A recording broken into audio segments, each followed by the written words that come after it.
Welcome to novel of world. कहानियों की एक नई दुनिया में आपका स्वागत है। अभिराज बड़े सिंहासन की ओर कदम दर कदम सावधानी से बढ़ा।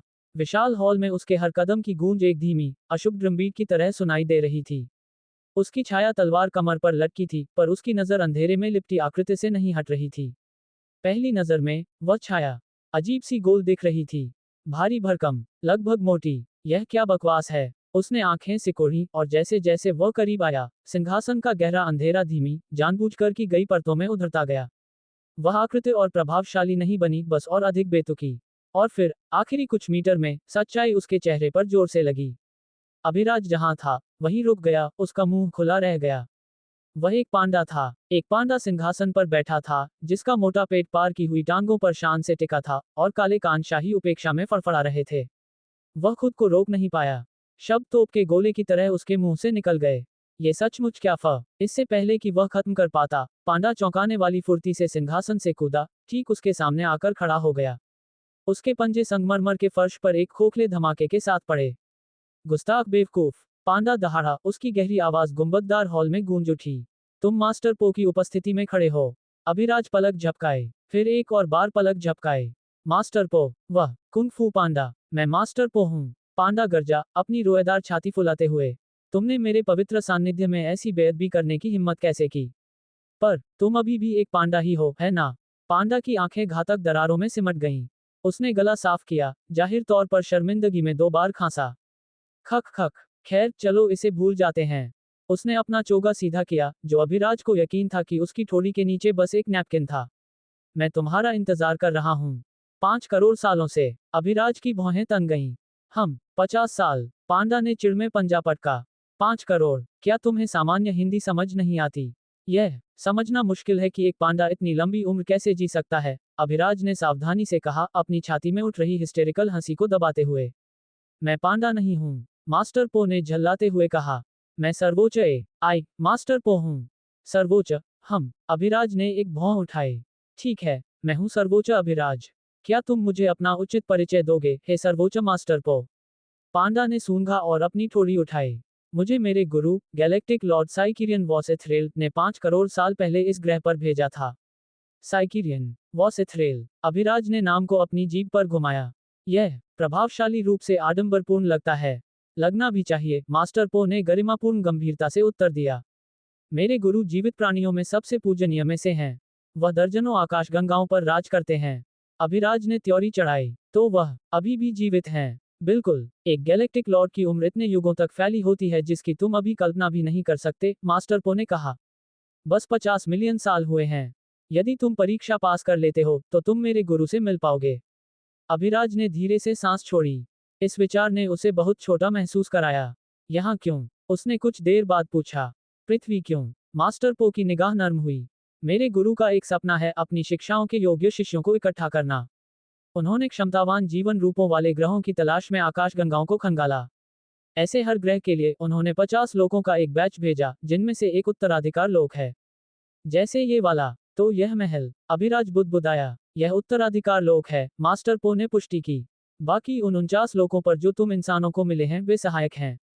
उनमें साधारण व्यक्ति को स्टार लेवल जीवन रूप में विकसित करने के लिए खजाने और ज्ञान है। अभिराज ने अपने चेहरे पर हाथ फेरा। तुमने 50 मिलियन साल कहा। तुम इतने समय से यहाँ इंतजार कर रहे थे? हाँ, मास्टर पो की आवाज धीमी हो गई।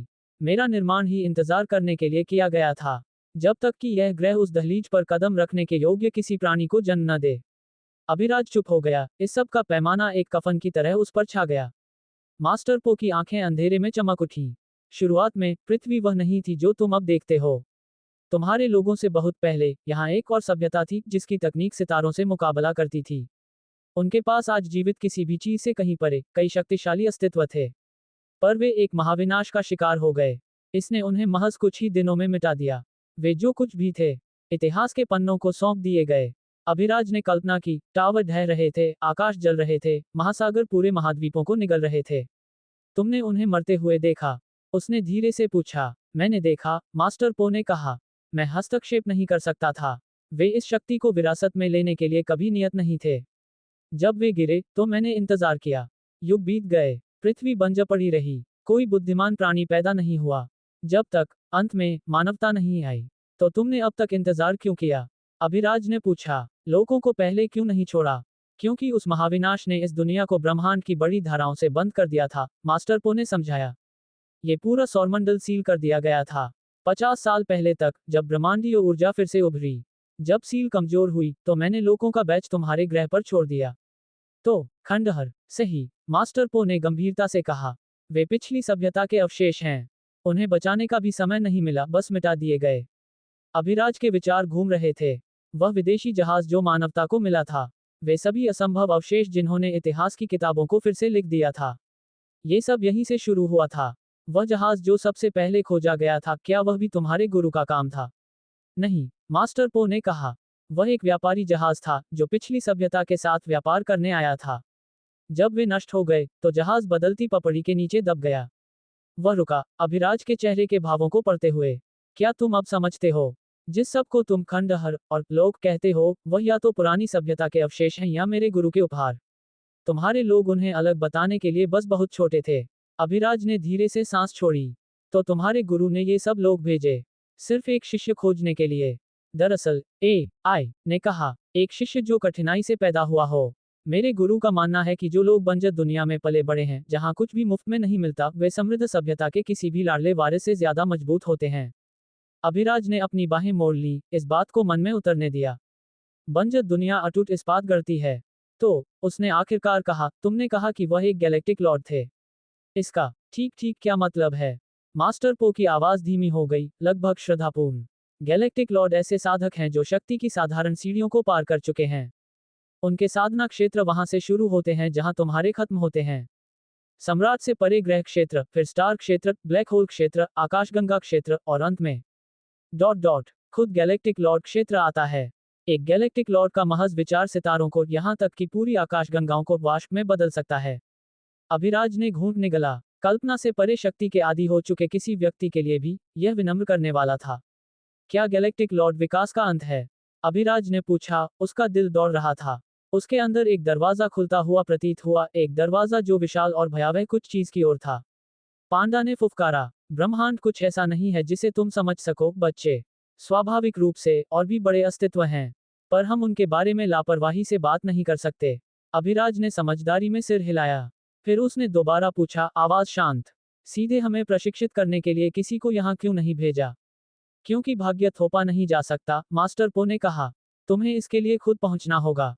मेरे गुरु का मानना है कि एक सच्चे उत्तराधिकारी को अपना भाग्य हासिल करना चाहिए, न कि उसे सौंपा जाना चाहिए। उसे एक प्रतिभाशाली और नियतिबद्ध आत्मा दोनों होना चाहिए। अभिराज ने पांडा के गंभीर चेहरे को देखा। पहली बार उसने मनोरंजन से परे कुछ महसूस किया, विस्मय की एक सच्ची भावना। और इतने समय से, अभिराज बुदबुदाया, तुम यहीं हो, बस इंतजार कर रहे हो। मेरा निर्माण इंतजार करने के लिए किया गया था, मास्टर पो ने सरलता से कहा। यही मेरा उद्देश्य है। उस शांत स्वीकृति में कुछ ऐसा था जो अभिराज को गहरा दुखद लगा। अब क्या होगा? उसने पूछा। मास्टर पो ने अपना सिर झुकाया। ये तुम पर निर्भर करता है। यदि तुम परीक्षा पास कर लेते हो, तो उत्तराधिकार लोक और उसके सभी खजाने तुम्हारे हो जाएंगे। इस दुनिया से परे का ज्ञान, किसी भी चीज से ज्यादा गहन तकनीकें जो तुमने देखी हैं, मार्गदर्शन जो तुम्हें एक दिन सितारों के बीच खड़ा कर सकता है। और अगर मैं असफल रहा? अभिराज ने पूछा। तो तुम चले जाओगे, मास्टर पो ने कहा। इस जगह की तुम्हारी याददाश्त सील कर दी जाएगी। और मैं फिर से इंतजार करूंगा, जब तक कोई दूसरा नहीं आता। अभिराज ने सिर हिलाया। एक गैलेक्टिक लॉर्ड से उत्तराधिकार कुछ भी मामूली नहीं। ये निश्चित रूप से साधना के भविष्य के मार्ग को खोल देगा, जो अब सम्राट स्तर पर सील लग रहा था। वह अपनी सेना भी बना सकता था। अब उसे यकीन था, ब्रह्मांड में अनगिनत शक्तिशाली ब्रह्मांडीय सभ्यताएं थीं। उनमें, पृथ्वी महासागर में एक अकेली बूंद से ज्यादा कुछ नहीं थी।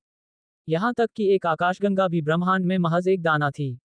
और पृथ्वी पहले ही एक महाविनाश का सामना कर चुकी थी जिसने उनकी तुलना में कहीं ज्यादा मजबूत सभ्यता को नष्ट कर दिया था। ब्रह्मांड खतरों से भरा था। वह घमंड का जोखिम नहीं उठा सकता था, तब तक नहीं जब तक वह हर चीज और हर किसी से ऊपर खड़ा ना हो जाए। उसने मास्टर पो को देखा। परीक्षाएं क्या हैं? 20 ज्वार। इस बीच, बाहर की दुनिया में, आकाश बिना किसी चेतावनी के अंधेरा हो गया। गरज की आवाज गूंज उठी। महासागर पर्वताकार लहरों के साथ मथ रहा था। सभी सुपरसिटी में अलार्म बज उठे।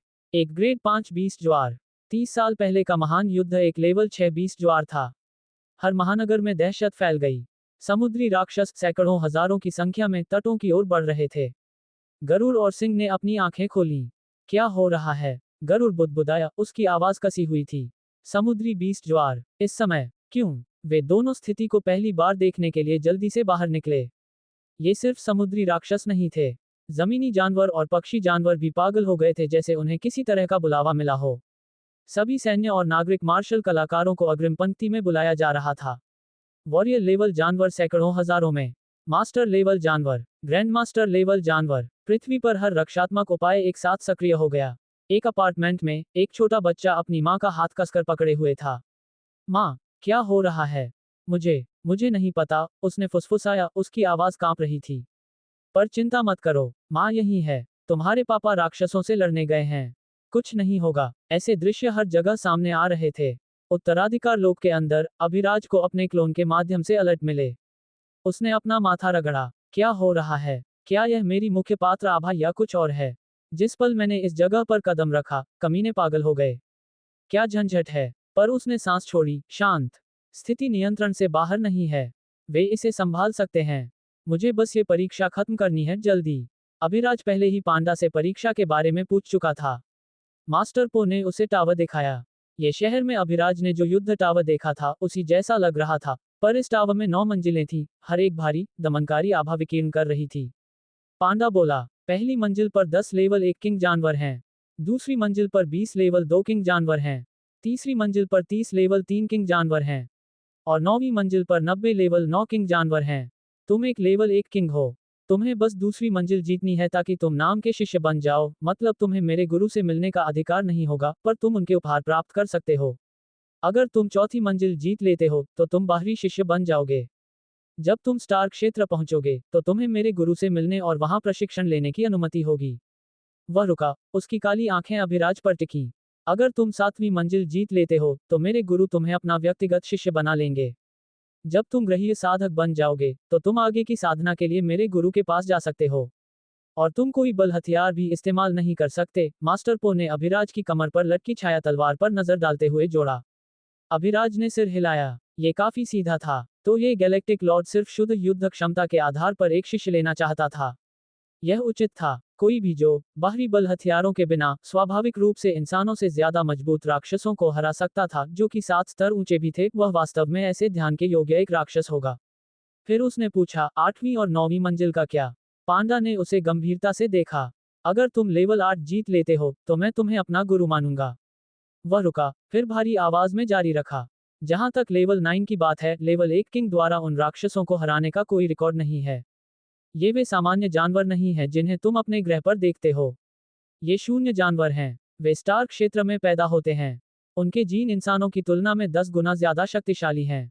यहाँ तक कि चरम जातियों के जीन भी तुम्हारे जीन से केवल 3 या 4 गुना ज्यादा मजबूत हैं। तो तुम इन राक्षसों की शक्ति की कल्पना कर सकते हो। ज्यादातर लोगों के लिए लेवल 1 पास करना असंभव है। तुमने कहा कि वे स्टार क्षेत्र में पैदा होते हैं, अभिराज ने कहा। तो फिर इस टावर में किंग क्षेत्र के जानवर क्यों हैं? मास्टर पो ने जवाब दिया, ये जानवर असली नहीं हैं। वे उनकी संरचना से बनाए गए संस्करण हैं। यहाँ का एक लेवल 1 किंग इस ग्रह पर लेवल 1 किंग इंसानों की तुलना में 10 गुना ज्यादा मजबूत है। अभिराज ने समझदारी में सिर हिलाया। अगर ऐसा है, तो तुम्हारे गुरु के बहुत कम व्यक्तिगत शिष्य होंगे। पांडा ने कहा, ऐसा नहीं है। ब्रह्मांड विशाल है। राक्षसों के रूप में अनगिनत विशेष लोग पैदा होते हैं। एक गैलेक्टिक लॉर्ड के रूप में मेरे गुरु ऐसे प्राणियों की तलाश करते हैं, न कि यादृच्छिक साधारण लोगों की। हाँ, 20 साल से कम उम्र में किंग बनना प्रभावशाली है, पर वह सिर्फ परीक्षा देने की अनुमति के लिए योग्यता है। अभिराज ने फिर सिर हिलाया। पर 10 गुना ज्यादा मजबूत जीन हो या नहीं, ये उसके सामने बस चींटियां थीं। उसे अब उन खजानों की जरूरत थी, उत्तराधिकार, और अगर पांडा लेवल 8 जीतने पर उसे गुरु मानेगा, तो और भी बेहतर। एक शक्तिशाली AI होने से उसकी भविष्य की योजनाओं के लिए सब कुछ ज्यादा सुविधाजनक हो जाएगा।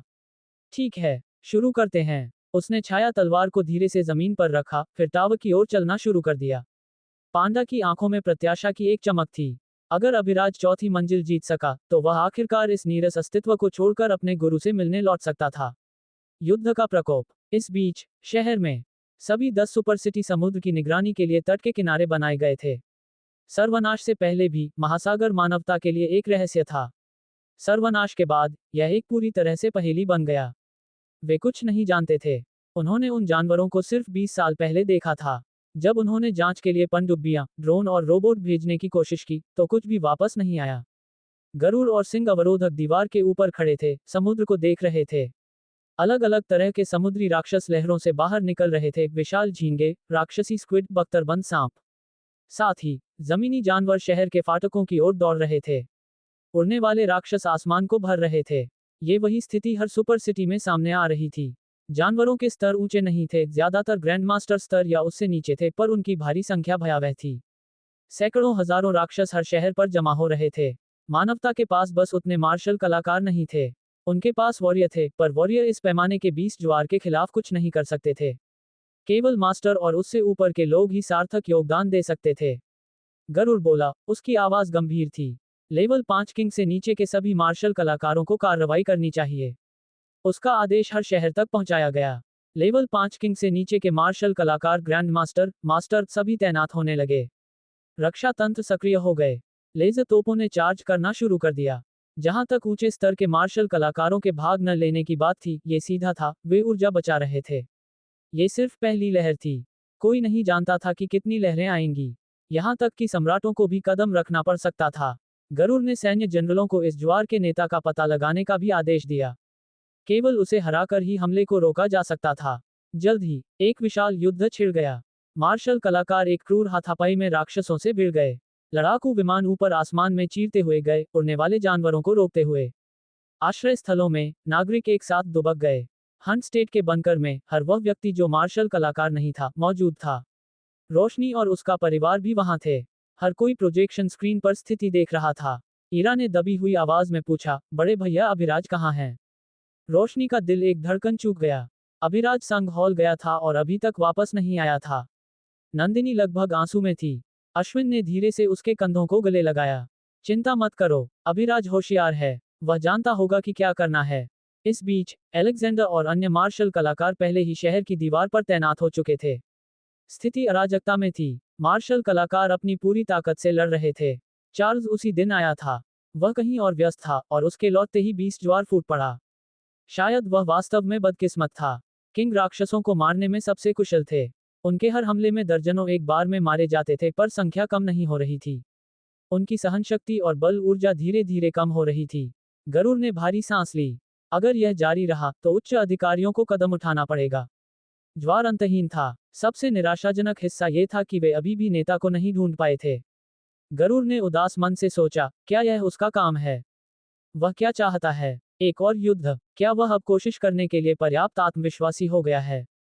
2 घंटे बीत गए। गुप्त लोक के अंदर मास्टर पो अपनी कृत्रिम आंखों से टावर में सामने आ रहे दृश्य को देख रहा था। वहां क्या चल रहा है? क्या किसी ने इस शापित टावर से छेड़छाड़ की? ये बंदा के सामने राक्षस मुर्गियों की तरह क्यों दिख रहे हैं? अभिराज पहले ही लेवल 6 पर था। वह स्पष्ट रूप से खुद का आनंद ले रहा था। उसने राक्षसों को तुरंत खत्म नहीं किया, बल्कि आराम की गति से उनसे लड़ना चुना। वह आराम की अभिव्यक्ति मास्टर पो के लिए सबसे ज्यादा घबराहट पैदा करने वाली चीज थी। जानवर पृथ्वी पर पाए जाने वाले किसी भी चीज की तरह नहीं दिखते थे। वे ब्रह्मांडीय शिकारी थे, ओब्सीडियन कवच वाले जीव, उनके बख्तरबंद गले के साथ चमकते गलफड़े और काले दरांती जैसे पंजे। हर हरकत घातक इरादे को विकीर्ण कर रही थी, जैसे एक जीवित हथियार। मास्टर पो ने महसूस किया कि उसकी कृत्रिम लार सूख रही है। धत, क्या राक्षस है? इस निम्न स्तरीय ग्रह ने इस तरह के किसी को इतने कम समय में कैसे पैदा किया? अभिराज ने अपनी मानसिक शक्ति का एक हिस्सा अपने क्लोन पर केंद्रित किया। लगता है मुझे कदम रखना पड़ेगा। बाहर स्थिति भयानक है। अभिराज के हर क्लोन में लगभग 36 मिलियन आधार विशेषताएं थीं, एक सामान्य लेवल 2 सम्राट के बराबर। उसने अपने 10 क्लोन भेजे, एक एक करके हर सुपर सिटी में। एक और घंटा बीत गया। 20 ज्वार अभी भी धीमा नहीं हुआ था। लेवल 5 से ऊपर के मार्शल कलाकार पहले ही युद्ध के मैदान में तैनात हो चुके थे। उच्च पदस्थ रक्षकों को पसीना आने लगा। सिंह का चेहरा गंभीर था। क्या मानवता वास्तव में इतनी कमजोर है? ये केवल निम्न स्तर के राक्षस हैं। ठीक तभी जब गरुड़ सम्राटों को लड़ाई में शामिल होने का आदेश देने वाला था, एक आंखें चौंधिया देने वाली रोशनी की लकीर आसमान में आई। एक अकेली आकृति युद्ध के मैदान के ऊपर मंडरा रही थी। सिर से पांव तक चमकदार, निर्बाध कवच में लिपटी, वह किंवदंती से उतरी हुई हस्ती जैसा लग रहा था। सभी आंखें उसकी ओर मुड़ी। चार्ल्स ने अपनी छाती में दिल को जकड़ता महसूस किया। वह कवच, वे हैं। हर स्क्रीन पर कैमरे जूम इन हुए। वह आकृति प्रकाश विकीर्ण कर रही थी, इसलिए वह इतना आंखें खींचने वाला लग रहा था। वह हवा में आराम से खड़ा था, हाथ पीठ के पीछे थे। 300 तैरती हुई चाकू भौतिक रूप से प्रकट हुए, आकृति के चारों ओर एक सही कक्षा बना रहे थे। हर ब्लेड एक घातक चांदी की चमक के साथ चमक रहा था। युद्ध का मैदान एक पल के लिए शांत हो गया। फिर बख्तरबंद आकृति ने एक हाथ उठाया, जैसे एक कमांडर आदेश दे रहा हो। चाकू चले। वे असंभव गति से झुंड के बीच से गुजरे, राक्षसों को आंख के पलक झपकने से भी तेजी से काट रहे थे। ग्रैंडमास्टर जानवर गीले कागज की तरह दो हिस्सों में बढ़ गए। वही दृश्य सभी 10 सुपर सिटी में दोहराया गया। हर आसमान में एक बख्तरबंद आकृति राज कर रही थी, ब्लेड सही एकता में नाच रहे थे। 5 मिनट तक राक्षस खरपतवार की तरह करते रहे। स्थिति नियंत्रण में आ गई। फिर बख्तरबंद आकृति की शांत आवाज गूंजी, इसे मुझ पर छोड़ दो, जाओ आराम करो, तुमने अच्छा किया है। उस आवाज में कुछ ऐसा था जिसने हर रक्षक को झकझोर दिया, जैसे उन्होंने खुद गरुड़ से आदेश सुना हो। वे अनजाने में पीछे हटने लगे। बंकरों में लोग रो रहे थे। उसने मिनटों में स्थिति को नियंत्रित कर लिया, जैसे ये कुछ भी नहीं था। ये कौन है? किसी ने फुसफुसाया। गरुड़ दृश्य को देख रहा था, उसकी आंखों में आश्चर्य था। यह आदमी कौन है? सिंह ने धीरे से सांस छोड़ी। वे एक रहस्यमय संगठन से संबंध रखते हैं। वे कुछ दिन पहले आधार नगर 5 के पास पहली बार प्रकट हुए थे। उनमें से एक ने तो उस दिन हमला करने वाले लेवल 9 किंग राक्षस से शहर को बचाया भी था। हम उन्हें ढूंढ रहे थे पर उन्हें ढूंढ नहीं पाए। वह सब बस कुछ ही दिनों में हुआ। गरुड़ ने पूछा, काफी हैरान होकर। गुप्त लोक में मास्टर पो ने अपनी मोटी गाल पर कृत्रिम पसीने की एक बूंद को लुढ़कते हुए महसूस किया। अभिराज ने लेवल 8 पर कदम रखा था।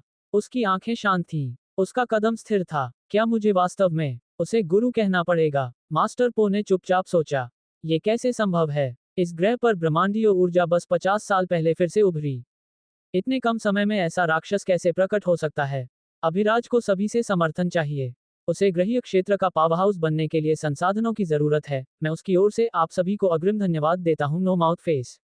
अभिराज ने अभी अभी स्थिति को नियंत्रित किया था, पर राक्षस अभी भी महासागर से अंतहीन रूप से बाहर आ रहे थे। अभिराज ने सोचा, एक बार यह बकवास खत्म हो जाए तो मैं 3 दिन तक नॉनस्टॉप सीफूड फेस्टिवल करूंगा। धत, मैं उस महासागर के सम्राट कमीने को भी जल्द ही पकाऊंगा। उड़ने वाले चाकू का उपयोग करने में उसकी बल ऊर्जा का उपभोग नहीं होता था, केवल मानसिक ऊर्जा का, और वह एक चीज थी जिसकी उसमें कमी नहीं थी। तो कीमा बनाया हुआ मांस पहले ही एक विशाल पहाड़ी में जमा हो चुका था। जबकि अभिराज कोस रहा था, 20 ज्वार अचानक पीछे हटने लगा। हर कोई हैरान था। आखिरकार वे शापित चीजें वापस वहां जा रही थी जहां से वे आए थे। खांसते हुए, ठीक है, वापस महासागर में। अभिराज जंगल में गायब होने ही वाला था, पर तभी उसने अपने पीछे एक आवाज सुनी। रुको। अभिराज को ठीक से पता था कि यह गहरी आवाज किसकी थी। उसने पीछे मुड़कर देखने की जहमत नहीं उठाई। इसके बजाय उसने एक गहरी आवाज में जवाब दिया, राष्ट्रपति, मैं आपका बहुत सम्मान करता हूं। कृपया मुझसे कुछ मत पूछिए। आपका दिन शुभ हो। फिर वह गहरे जंगल में गायब हो गया। गरुड़ ने भी आगे पीछा नहीं किया। अभिराज के सभी क्लोन पीछे हट रहे थे, पर सुपर सिटी 6 से कोई उसका पीछा करने लगा। उसने सोचा कि वह बहुत सतर्क है और अभिराज उसे नोटिस नहीं करेगा। पर वह नहीं जानता था कि अभिराज के हर क्लोन का मानसिक क्षेत्र लगभग पूरे सुपर सिटी को कवर करता था। इसलिए उसने स्वाभाविक रूप से उस आदमी को नोटिस किया। ये बंदा कौन है? ओह, हम देखेंगे। उसने और भी तेजी से उड़ना शुरू कर दिया। पीछा करने वाले को अब साथ बने रहने में मुश्किल हो रही थी। अभिराज ने फुफकारा, एक मामूली लेवल 1 सम्राट मुझे फॉलो करने की कोशिश कर रहा है, जब मैंने विशेष रूप से सबको मना किया था। अगर मैंने तुम्हें सबक नहीं सिखाया तो मैं अभिराज नहीं कहलाऊंगा। अभिराज के सभी क्लोन को सुपर सिटी 6 के एक सम्राट के उसका पीछा करने की खबर मिली। इसलिए वे सभी उस स्थान की ओर उड़ने लगे। वे पहले उसके इरादे पूछेंगे, और अगर वह बंदा ठीक से जवाब नहीं दे सका, ही वे उसे पीटेंगे। 10 बनाम 1। 10 में से हर एक उससे ज्यादा मजबूत था। एरास्मस इस व्यक्ति की गति से चौंक गया। एक किंग में इतनी गति कैसे हो सकती है? भले ही उसकी शक्ति खजाने या किसी चीज से दोगुनी हो गई हो, पर यह गति सचमुच एक सम्राट की है। क्या ये बंदा एक सम्राट है? नहीं, मैंने उनकी लड़ाई देखी। अगर वह एक सम्राट होता तो उन्हें इतनी मुश्किल नहीं होती। शायद ये कोई गुप्त तकनीक है जो उसे किसी खंडहर या कहीं से मिली है। उसने अपना आत्मविश्वास वापस पाया। इस बीच गुप्त लोक में अभिराज ने 8वीं मंजिल पर आखिरी राक्षस को मार डाला। मास्टर पो उसे खालीपन से देख रहा था। असंभव, इस बंदे ने सच में कर दिखाया। मुझे अब से इसे गुरु कहना पड़ेगा। ये गैलेक्टिक लॉर्ड द्वारा बनाया गया नियम था। अगर कोई लेवल 8 मंजिल जीत सका तो उन्हें अपना मुफ्त व्यक्तिगत AI मिलेगा। AI की कई पीढ़ियां थीं। मास्टर पो 10वीं पीढ़ी का था, जो अकेले पूरी आकाशगंगा के डेटा को बनाए रखने में सक्षम था और समय के साथ विकसित हो रहा था। वह 11वीं पीढ़ी के कगार पर था। यह एक शिष्य को मिल सकने वाला सबसे अच्छा उपहार था। पर अभिराज रुका नहीं। वह लेवल 9 खत्म करने और इतिहास रचने जा रहा था। जब मास्टर पो ने ये देखा तो उसकी आंखें चौड़ी हो गईं। ये बंदा क्या कर रहा है? उसने पहले ही लेवल 8 खत्म कर लिया और मुझ पर पूरा नियंत्रण पा लिया। वह दिखावा करना चाहता है। पो ने ठंडी सांस ली। तो फिर उसे कुछ दर्द महसूस करने दो। उसने टावर के दर्द सेंसर खोले और उन्हें 10% पर सेट कर दिया। अभिराज इस बकवास के साथ समय बर्बाद नहीं करना चाहता था। उसने लेवल 9 एक्सटिंक्शन का इस्तेमाल किया और 90 लेवल 9 किंग स्तर के अंतरिक्ष राक्षसों को खत्म कर दिया। पांडा की आंखें चौड़ी खुली रह गईं। मास्टर पो घुटनों पर गिर पड़ा। गुरु, आपकी प्यारी आपकी सेवा में। वह पूरी तरह से कायल हो गया था। एक किंवदंती को गुरु कहना बिल्कुल भी बुरा नहीं था, ये तो सबसे अच्छा था। जब वह अन्याय से मिलेगा तो वह उनके सामने दिखावा कर पाएगा। पर लेवल 9 खत्म करने के बाद अभिराज बाहर नहीं आया। कमरे में एक प्रोजेक्शन प्रकट हुआ। यह एक मानव आकार की आकृति थी, जिसका चेहरा प्रकाश में लिपटा था।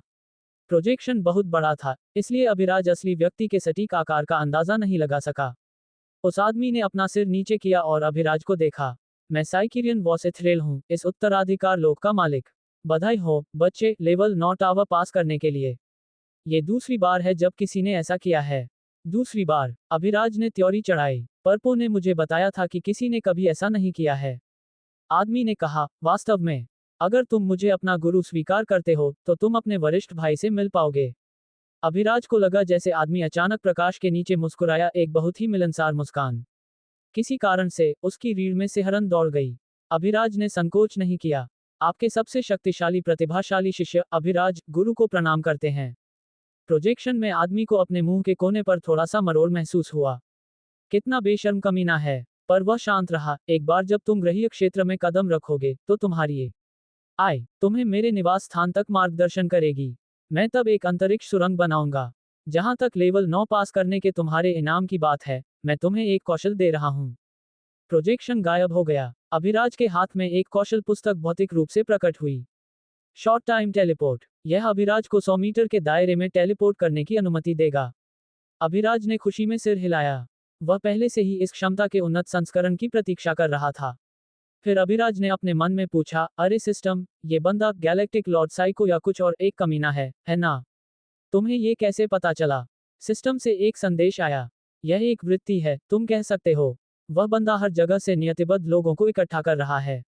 मुझे यकीन है कि वह किसी गलत काम में लगा हुआ है। हमेशा की तरह सही। अभिराज मुस्कुराया पर और कुछ नहीं कहा। वह टावर से बाहर आया।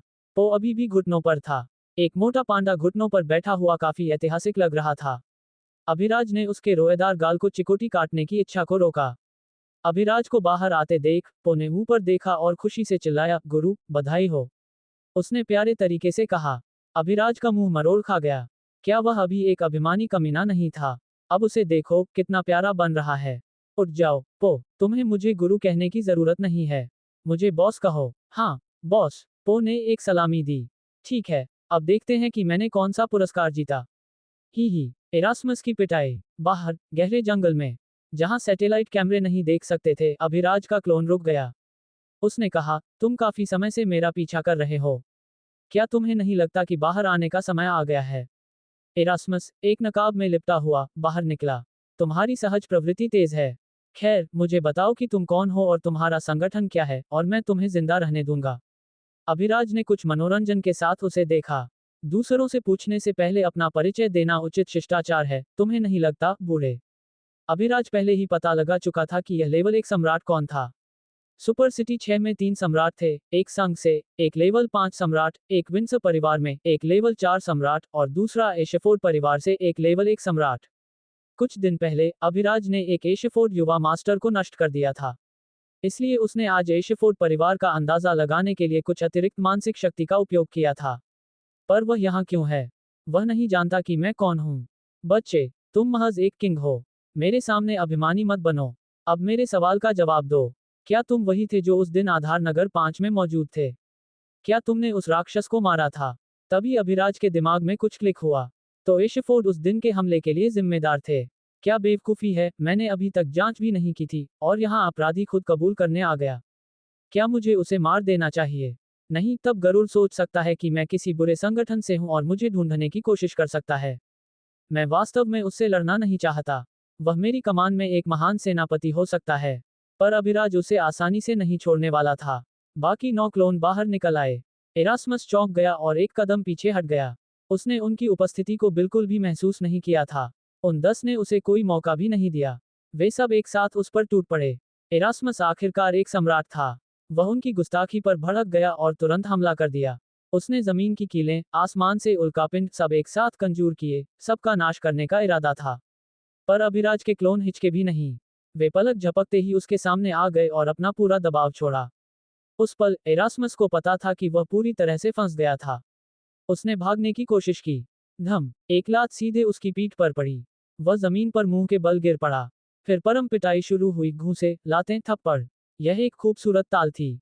एक स्वर्गीय धुन। एरास्मस ने अपने शरीर के चारों ओर बल का कंजूर करके खुद को बचाने की कोशिश की, पर इसका कोई फायदा नहीं हुआ। सुरक्षात्मक कोटिंग पलों में बिखर गई। पिटाई जारी रही। एरास्मस चीखने लगा, कृपा करके मुझे जाने दो। मैं गलत था, मैं बहुत बुजुर्ग व्यक्ति हूँ। मेरे पास पैसा है, मैं तुम्हें 1% दे सकता हूँ। अभिराज एक पल के लिए रुका। एरास्मस ने सोचा कि उसने सफलतापूर्वक आपदा को रोक दिया था। पर फिर पिटाई और भी जोर से शुरू हो गई। एरास्मस रोने के कगार पर था। हिट्स नरक की तरह महसूस हो रहे थे, असहनीय रूप से दर्दनाक। 20 मिनट के बाद वह आखिरकार सिसकने लगा। उसके मुंह से लार टपक रही थी और उसकी नाक से बलगम बह रहा था, क्योंकि वह अपनी पूरी ताकत से दया की भीख मांग रहा था। सुपर सिटी 1 में गरुड़ ने सबको उन समुद्री राक्षसों को इकट्ठा करने का आदेश दिया। वे एक दावत करेंगे। गरुड़ भी एक जुनूनी आदमी था। उसमें अभिराज के समान जुनून था। महासागर सम्राट, कमीने, एक बार जब अभिराज उस लोक से बाहर आएगा, तो तुम बेहतर प्रार्थना करना कि मुझे वहां से कुछ भी उपयोगी न मिले। वरना, मैं तुम्हारी मोटी ऑक्टोपस टांगों का बारबेक्यू करूंगा। जंगल में, एरास्मस होश खो चुका था। उसका चेहरा काला और नीला था, गांठों से ढका हुआ। वह पूरी तरह से दयनीय लग रहा था। अभिराज को तरोताजा महसूस हुआ। उसने उसे नहीं मारा क्योंकि उस दिन कोई मरा नहीं था, और एरास्मस बस एक चींटी था जिसे वह कभी भी, कहीं भी कुचल सकता था। अब से, वह उस परिवार पर नजर रखेगा।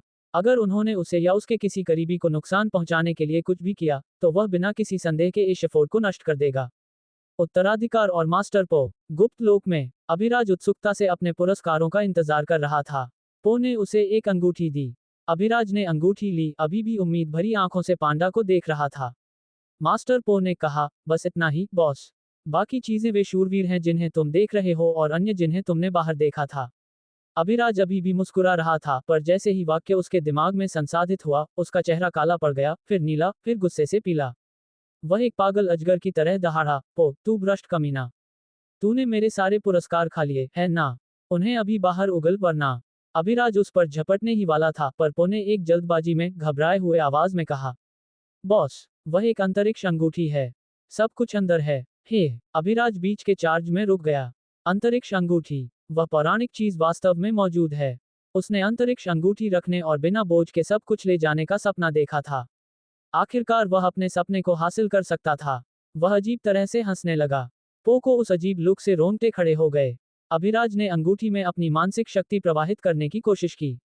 जिस पल उसकी चेतना ने उसे छुआ, उसकी जागरूकता एक विशाल शून्य में डूब गई। एक विशाल अंतरिक्ष उसके सामने फैला हुआ था, 20 किलोमीटर लंबा, 20 चौड़ा, 10 ऊंचा। वह पल भर के लिए पैमाने से अभिभूत हो गया। इस असीम विस्तार के भीतर अनगिनत खजाने ढेर लगे और व्यवस्थित अराजकता में बिखरे हुए थे। कुछ वस्तुएं इतनी परग्रही थीं कि अभिराज उनके उद्देश्य का अंदाजा भी नहीं लगा सका।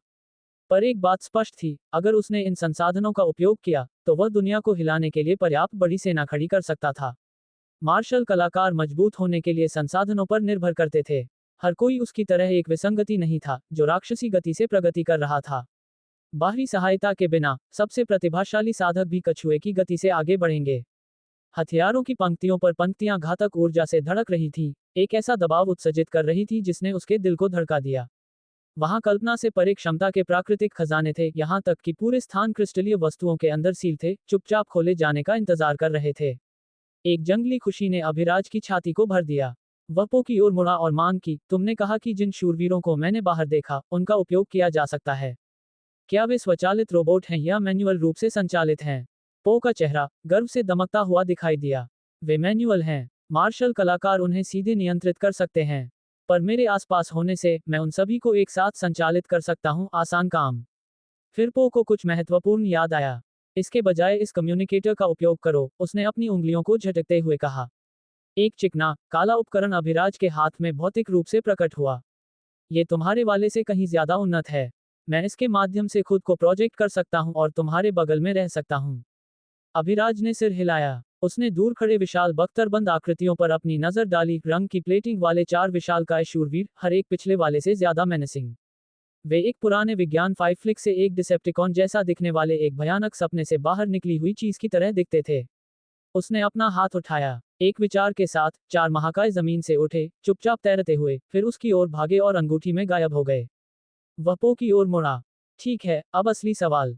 कोई ग्रहीय क्षेत्र में कैसे प्रगति करता है? पो गंभीर हो गया। हर मार्शल कलाकार अपने शरीर के अंदर एक तत्व कोर बनाता है। एक बार जब तुम सम्राट क्षेत्र के शिखर पर पहुंच जाते हो, तो तुम्हें अपने तत्वीय नियमों को समझना शुरू करना होगा। जब तुम अपने तत्व के नियम का 1% समझते हो, तो तुम्हारा कोर एक आंतरिक ग्रह में बदल जाता है, और तुम ग्रहीय क्षेत्र में कदम रखते हो। अभिराज ने आंखें सिकोड़ी। नियम को समझना, तुम्हारा मतलब उन उपन्यासों की तरह है, जल के नियम को समझने के लिए पानी को घूरना, या वायु के नियम को समझने के लिए हवा को महसूस करना। यही विचार है, पो ने कहा। यह कल्पनाशील लगता है, पर यह काम करता है। हालांकि तुम्हें समय बर्बाद करने की जरूरत नहीं है। इस अंगूठी के अंदर 9 नियम पत्थर हैं। वे भी गुरु का उपहार हैं। अगर तुम अपने तत्व का पत्थर पकड़ते हो, तो तुम सीधे उसके नियम को महसूस करोगे। उसके बाद ये तुम्हारी अपनी समझ पर निर्भर करता है। अभिराज की छाती में राहत की एक लहर दौड़ी। तो समस्या लगभग हल हो गई। पर वह खत्म नहीं हुआ था। अगर किसी के पास कई तत्व हैं, तो क्या उन्हें उन सभी को समझना होगा? या सिर्फ एक? पो ने एक साधु की तरह शांत अभिव्यक्ति के साथ कहा। उन्हें अपने कोर के अंदर तत्वों के अनुरूप हर नियम में महारत हासिल करनी होगी। अभिराज की भौहें आपस में मिल गईं।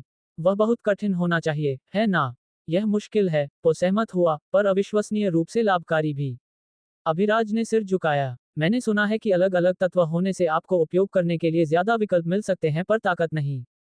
क्या तुम्हारा मतलब उन लाभों से है? पो ने सिर हिलाया। ये सिद्धांत केवल सम्राट क्षेत्र तक लागू होता है। उसके बाद नहीं। अभिराज ने कहा, समझाओ। मान लीजिए किसी के पास 80 सेंटीमीटर व्यास का सम्राट कोर है, और वे विशुद्ध रूप से एक अग्नि तत्व साधक हैं। अग्नि के नियम का 1% समझने से उनका कोर 100 गुना बढ़ा, लगभग 80 मीटर का एक आंतरिक ग्रह में बदल जाएगा। वह आकार ग्रहीय क्षेत्र में उनकी शक्ति निर्धारित करता है। पर अगर उनके पास 2 तत्व हैं और दोनों नियमों में महारत हासिल कर लेते हैं, तो उनका आंतरिक ग्रह 160 मीटर का हो जाता है। अभिराज ने अपनी छाती में कुछ स्थिर होते हुए महसूस किया। तो तुम जितने ज्यादा नियमों को समझते हो, तुम्हारी आंतरिक दुनिया उतनी ही ज्यादा शक्तिशाली हो जाती है। बिल्कुल, पो ने गंभीर आवाज में कहा। अभिराज की निगाह महत्वाकांक्षा से जल उठी। तो क्या अपनी सहज तत्वों के बाहर के नियमों को समझना संभव है? पो हिचकिचाया, जैसे कि वह जवाब देने का वजन कर रहा हो। अंत में उसने सिर हिलाया। हाँ, तुम्हारे कोर में तत्व सिर्फ कनेक्शन को आसान बनाते हैं। पर दुर्लभ विलक्षण प्रतिभाओं ने अपने तत्वों के साथ संरेखित नहीं होने वाले नियमों को समझा है। वे फीनिक्स पंखों की तरह दुर्लभ हैं। उत्सव की एक सिहरन अभिराज के माध्यम से दौड़ी। अनंत समझ के साथ। केवल 3 में महारत कौन हासिल करेगा? हम। मैं सभी 9 में महारत हासिल करूंगा। अचानक एक विचार उसके दिमाग में आया। क्या 9 तत्वीय नियमों के अलावा कोई अन्य नियम है, जैसे अंतरिक्ष या समय? वो सहम गया। उसकी आंखें चौड़ी हो गईं। तुम्हें कैसे पता चला? अभिराज हल्के से मुस्कुराया। बस एक अनुमान। वे हैं। पो ने भारी आवाज में कहा। अंतरिक्ष और समय सर्वोच्च नियम हैं। भाग्य और कर्म भी हैं। वे मूल तत्वों से कहीं परे हैं। अभिराज की नब्ज तेज हो गई। अब बात बनी। वह करीब झुक गया। क्या उन्हें समझने में मदद करने के लिए पत्थर हैं?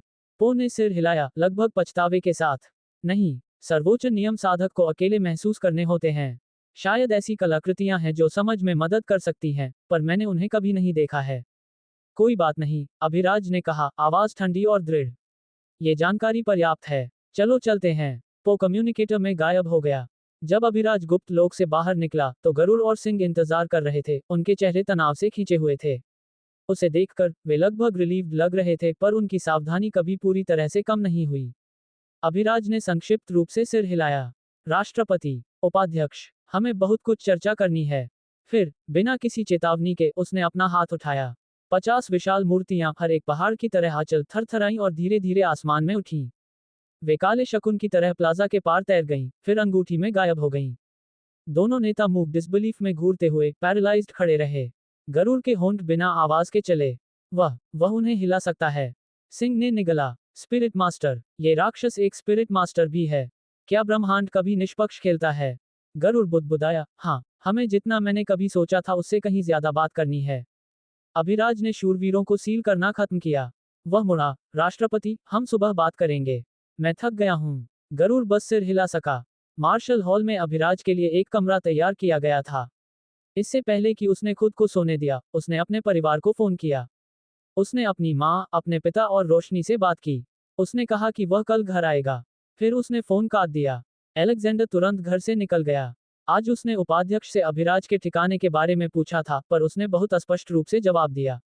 उसने यह अभिराज के माता पिता को नहीं बताया, पर वह गहरे तनाव में था। क्या होगा अगर उन्होंने जलन के मारे उसे कुछ कर दिया? वह आगे सोचने की हिम्मत नहीं कर सका। पर अब जब अभिराज ने फोन किया, तो वह घर में स्थिर बैठ सका। अभिराज के कॉल ने तनाव के बांध को तोड़ दिया था जो उसे अंदर ही अंदर खा रहा था। वह सीधे संग गया और व्यक्तिगत रूप से उससे बात की। दादाजी, मैं ठीक हूँ, अभिराज ने चुपचाप कहा। हम कल बात करेंगे। तुम्हें आज रात यहीं रुकना चाहिए और बैठक में भाग लेना चाहिए। अलेक्जेंडर ने सिर हिलाया। उसके लिए एक और कमरा व्यवस्थित किया गया था। अभिराज का गुप्त लोक में प्रवेश अत्यधिक गोपनीय खबर थी, इसलिए केवल गरुड़ और सिंह ही इसके बारे में जानते थे। युद्ध की तैयारी। भोर में उसने अपना स्थिति पैनल खोला। मास्टर, अभिराज। काया 1.45232 बिलियन। आत्मा 1.45232 बिलियन। प्रतिभा, अनंत समझ। 46 दिन शेष। उसने इसे तुरंत महसूस किया। अब जब उसका आत्मा विशेषता 1 अरब को पार कर गई थी, तो उसकी धारणा किसी भी चीज से परे थी जिसे उसने जाना था। अभिराज ने अपना मानसिक क्षेत्र फैलाया और यह रुका नहीं। यह बाहर की ओर फैला, मार्शल हॉल, शहर, पहाड़ों को भर दिया। पूरा ग्रह उसकी निगाहों के नीचे आ गया। उसका मानसिक क्षेत्र एक गोले में पूरे ग्रह को कवर कर लिया। वह आणविक स्तर तक देख सकता था। हर कंपन, हर दिल की धड़कन, हर ऊर्जा का टिमटिमाना। फिर उसका ध्यान महासागरों की ओर गया। वहां उसने जो देखा, उससे उसका दिल ठंडा हो गया। लहरों के नीचे एक विशाल सेना इंतजार कर रही थी। अनगिनत राक्षस, रेत के दानों की तरह असंख्य। दसियों हजारों में किंग लेवल के जानवर। कम से कम 10,000 में सम्राट लेवल के जीव। और इन सब के दिल में, एक शहर के आकार का एक खाली स्थान उसके मन के लिए पूरी तरह से अपारदर्शी। उसकी मानसिक ऊर्जा उस क्षेत्र में प्रवेश नहीं कर सकी। उसकी रीढ़ में एक सिहरन दौड़ गई। महासागर सम्राट वहां है। मेरी धारणा को अवरुद्ध कर रहा है। अभिराज का जबड़ा भिंच गया। हमारे पास समय नहीं है। वह चुपचाप कमरे से बाहर निकला और परिषद कक्ष में कदम रखा। गरुड़ और सिंह अलेक्जेंडर से बात कर रहे थे। उनके चेहरे तनाव से भरे थे। उसे देखकर वे लगभग रिलीव्ड लग रहे थे, पर उनकी सावधानी कभी पूरी तरह से कम नहीं हुई। अभिराज ने विनम्रता की परवाह नहीं की। उसकी आवाज धीमी और पूर्ण थी। राष्ट्रपति, मानवता विलुप्ति के कगार पर है। जब उसने सब कुछ सुनाया, गुप्त लोक, खंडहर, गैलेक्टिक लॉर्ड, छिपा हुआ उत्तराधिकार, महासागर की राक्षसी भीड़, तो वे तेजी से ऊपर देखने लगे। जब तक उसने खत्म किया, कमरा एक कब्र की तरह शांत था।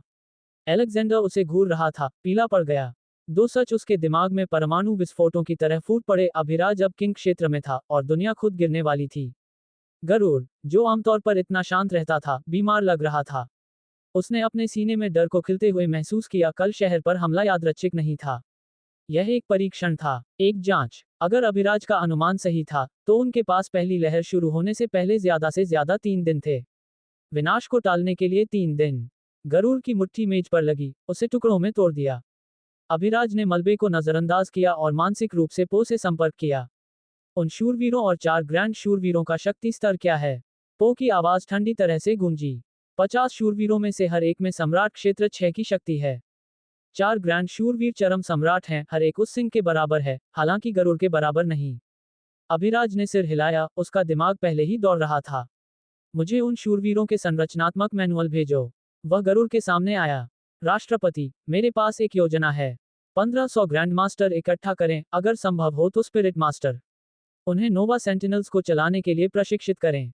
मैं बाकी संभालूंगा। क्या हमारे पास किंग स्तर और उससे ऊपर के राक्षस कोर हैं? गरुड़ ने सिर हिलाया। अभिराज अलेक्जेंडर की ओर मुड़ा। दादाजी, मेरे पिताजी को बुलाओ। उन्हें विज्ञान प्रयोगशाला में लाओ। वह वैज्ञानिकों के साथ मिलकर नोवा सेंटिनल्स को चलाने की योग्यता के लिए ग्रैंड मास्टर्स की स्क्रीनिंग करेंगे। वह पहले से ही इसकी कल्पना कर रहा था, निर्माण नहीं, बल्कि शूरवीरों की प्रतिकृति 500 की संख्या में। 1500 पायलट, प्रति सेंटिनल 3। समय एक शिकंजे की तरह उस पर दबाव डाल रहा था। राष्ट्रपति अभिराज ने कहा, आवाज एक ब्लेड की तरह, मुझे एक फुटबॉल मैदान के आकार का एक सुरक्षित क्षेत्र चाहिए, और किंग क्षेत्र से ऊपर का हर राक्षस कोर जिसे तुम छोड़ सकते हो। गरुड़ ने उसकी आंखों से आंखें मिलाईं। उस पल में, वे दोनों समझ गए, मानवता विस्मृति के खिलाफ एक दौड़ में थी। नोवा सेंटिनल्स। हर कोई अपना हिस्सा करने चला गया। सिंह दुनिया भर के मार्शल कलाकारों को सूचित करने चला गया। गरुड़ खजाने से किंग लेवल के जानवरों के कोर इकट्ठा करने चला गया। अभिराज ने 2000 कोर मांगे थे।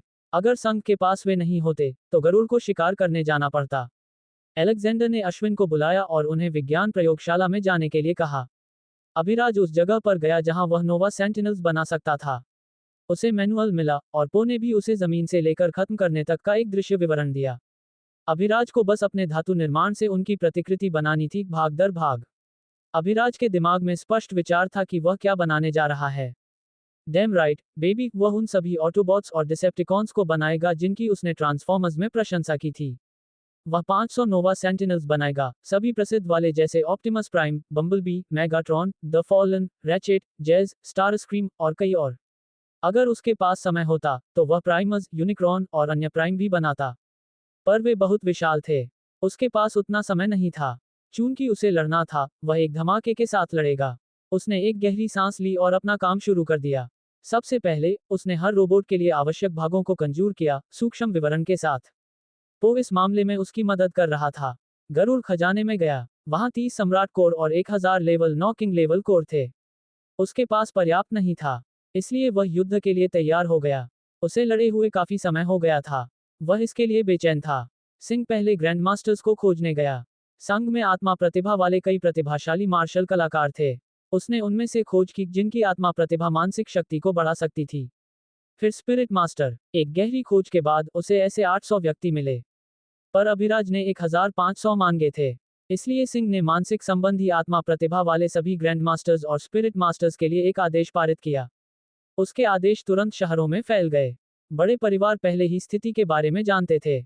उन्हें तैयारी करने के लिए जल्दी सूचित किया गया था। यह मानवता के लिए सबसे बड़ी लड़ाई होगी। 20 साल पहले, इन जानवरों का एक अंश भी सम्राट नहीं था, बहुत कम उस क्षेत्र में थे। पर अभिराज के अनुसार, सम्राट लेवल के जानवरों की संख्या अब 10,000 से ज्यादा थी। इस बार उनके जीतने की बहुत कम संभावना थी, पर वे अपनी पूरी ताकत से लड़ेंगे। रोशनी संग आए। एक मार्शल कलाकार उसे उस जगह पर ले गया जहां अभिराज नॉनस्टॉप काम कर रहा था। उसने उसके आने पर ध्यान दिया। उसने ऊपर देखा और उसे एक हल्की मुस्कान दी, फिर काम पर वापस चला गया। रोशनी भी मुस्कुराई। वह इस आदमी को जानती थी, वह बोझ जो अभिराज अभी उठा रहा था। वह लगभग 15 दिन पहले जागृत हुआ था, पर वह अब एक किंग था। ये जीनियस या राक्षस भी नहीं था। अभिराज को केवल अभिराज द्वारा ही वर्णित किया जा सकता था, पर उनके पास जश्न मनाने का समय नहीं था। मानवता को उसकी जरूरत थी।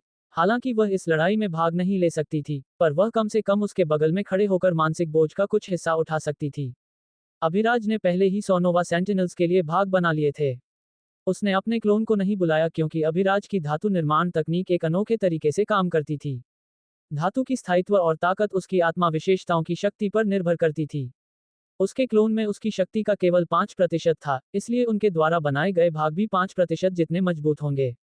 अभिराज रुका। उसने रोशनी को पूरे दिन नजरअंदाज कर दिया था, या बल्कि, उसके पास बस पर्याप्त समय नहीं था। उसने रोशनी को खाना परोसते हुए देखा। वह उसकी ओर गया और उसे कसकर गले लगा लिया। रोशनी ने उसे वापस गले लगाया। फिर उन्होंने चुपचाप एक साथ भोजन साझा किया। अभिराज ने पो से खबर पूछी। पो का पहले से ही पृथ्वी के इंटरनेट और सूचना पर पूरा नियंत्रण था, सब कुछ गोपनीय या नहीं। पो ने उसे बताया कि गरुड़ राक्षसों का शिकार करने गया था। जहां तक सिंह की बात है, उसने 2000 ग्रैंड मास्टर इकट्ठा किए थे। उनकी अब विज्ञान प्रयोगशाला में जांच की जा रही थी। रात 12 बजे उनका प्रशिक्षण आधिकारिक रूप से शुरू हो सकता था। अभिराज ने सिर हिलाया। वह अच्छा था। फिर उसने रोशनी से माफी मांगी और काम पर वापस चला गया। उसने उससे घर जाकर आराम करने के लिए कहा। रोशनी बस वहां खड़ी रही, जैसे उसने उसके शब्दों को सुना ही न हो, बड़ी जिज्ञासा के साथ निर्माण भागों को देखती रही। अपनी महिला को इतना गहरा ध्यान देते हुए और उसकी आंखों में प्रशंसा देखकर किसी तरह अभिराज के काम करने की गति तेज हो गई। पुरुष हमेशा पुरुष ही रहेंगे। पूरी रात बीत गई। अभिराज का पैनल फिर से ताजा हुआ। मास्टर अभिराज। काया 2.904664 बिलियन। आत्मा 2.904664 बिलियन। प्रतिभा अनंत। समझ। आज उसकी मानसिक शक्ति फिर से दोगुनी हो गई। अब वह रोबोटिक भागों का दूसरा बैच बनाएगा। ये बैच पिछले वाले से दुगना मजबूत होगा। कल वह Optimus prime, Megatron, sentinel prime जैसे मुख्य पात्रों को बनाएगा। वे नेता वर्ग के होंगे। उसके नोवा सेंटिनल्स गुप्त लोक के ग्रैंड शूरवीरों से ज्यादा मजबूत होंगे। वो उसके द्वारा बनाए गए नेता वर्ग सेंटिनल्स को नियंत्रित करेगा ताकि वे ज्यादा कुशलता से प्रदर्शन कर सकें। जहां तक उन शूरवीरों की बात है, उन्हें मार्शल कलाकारों द्वारा चलाया जाएगा जो अभी क्रूर प्रशिक्षण से गुजर रहे थे। उन्हें सम्राट वर्ग के जानवरों से लड़ना होगा। बहुत कुछ उन पर निर्भर था। इसके लिए केवल सर्वश्रेष्ठ में से सर्वश्रेष्ठ को चुना गया था। अभिराज ने अपनी मानसिक शक्ति से रोशनी को सुलाकर जबरदस्ती घर भेज दिया। वह मूर्ख लड़की बहुत ज्यादा दबाव ले रही थी। अभिराज जैसा साथी होना किसी भी लड़की के लिए पहले से ही सबसे भारी दबाव था। वह बहुत तेजी से खिल रहा था। जहां तक रोशनी की बात है, उसने केवल वॉरियर क्षेत्र में एक झलक देखी थी। केवल 17 दिन बीते थे, तुम जानते हो। अभिराज के पास 2 और दिन थे। उसे यकीन था कि हमले को 3 दिन लगेंगे क्योंकि उसने दूर से कई जानवरों को इकट्ठा होते देखा था। हर चीज को समय लगेगा। गरुड़ अभी तक नहीं लौटा था। एक और दिन ऐसे ही बीत गया। अभिराज ने 2 दिनों में 450 रोबोटिक भाग बनाए। आज वह नेताओं के भाग बनाएगा और फिर उन्हें इकट्ठा करेगा। उसने अपने पैनल को देखा। मास्टर अभिराज। काया 5.80928 बिलियन। आत्मा 5.80928 बिलियन। प्रतिभा अनंत समझ। समय शेष 44 दिन। नेता वर्ग में गरुड़ से भी ज्यादा मजबूत आधार शक्ति होगी। गरुड़ 30 और सम्राट कोर के साथ लौटा। बाकी लेवल 9 किंग कोर थे। उसने युद्ध को जल्दी न बढ़ाने के लिए ज्यादा शिकार नहीं किया था। अभिराज ने भी सभी भाग बनाना खत्म कर दिया। फिर एक विचार के साथ हर भाग हवा में तैरने लगा और निर्बाध रूप से एक साथ आ गया। Garud, Singh, Roshni, Alexander, Ashwin, James, Rider, Charles, हर कोई ऐतिहासिक क्षण देखने के लिए मौजूद था। उन्होंने शानदार शूरवीरों के निर्माण को देखा। ऊंचाई में विशाल, हर एक बेहद शानदार दिख रहा था। खासकर वे 50वें पूर्ण शक्ति से गूंज रहे थे। सिंह को लगा कि वे उससे भी ज्यादा मजबूत थे। यहां तक कि गरुड़ ने भी यही सोचा। वे नहीं जानते थे कि अभिराज हवा से ऐसी शानदार चीज कैसे बना सकता था। वह बहुत सारे रहस्य रख रहा था, पर पृथ्वी अब इस लड़के पर निर्भर थी। वे शिकायत नहीं कर सकते थे। सभी 500 ट्रांसफॉर्मर्स सवारी के लिए तैयार थे। पो की आंखें चमक रही थीं। बॉस, ये 50 बहुत शानदार लग रहे हैं। चिंता मत करो, मैं किसी को भी उनके शाही रूप को खराब नहीं करने दूंगा। मैं लड़ाई में उन्हें पूरी तरह से संभालूंगा। अभिराज ने सिर हिलाया। फिर उसने उन 1500 ग्रैंड मास्टर्स को बुलाया जो दिन रात प्रशिक्षण ले रहे थे। हालांकि उनके पास बहुत कम समय था, पर वे आखिरकार विलक्षण प्रतिभा थे। उन्होंने कुछ ही घंटों में नियंत्रण प्रणाली में महारत हासिल कर ली, फिर पूरे समय सहयोग करना और लड़ना सीखा। उन मार्शल कलाकारों की आंखें तेजी से चमक रही थीं। उन्होंने नोवा सेंटिनल्स को देखते ही उनसे प्यार कर लिया। वे उन्हें आजमाने के लिए उत्सुक थे। अभिराज ने राक्षस कोरलिए और बिजली की आपूर्ति के लिए उन्हें हर रोबोट में रखना शुरू कर दिया। सब कुछ सुचारू रूप से किया गया। हैच खुल गया। अभिराज ने उत्सुकता से इंतजार कर रहे मार्शल कलाकारों को देखा, जो पहले ही 3 व्यक्ति टीमों में विभाजित थे। अभिराज ने अंगूठी से 50 शूरवीरों को भी बाहर निकाला।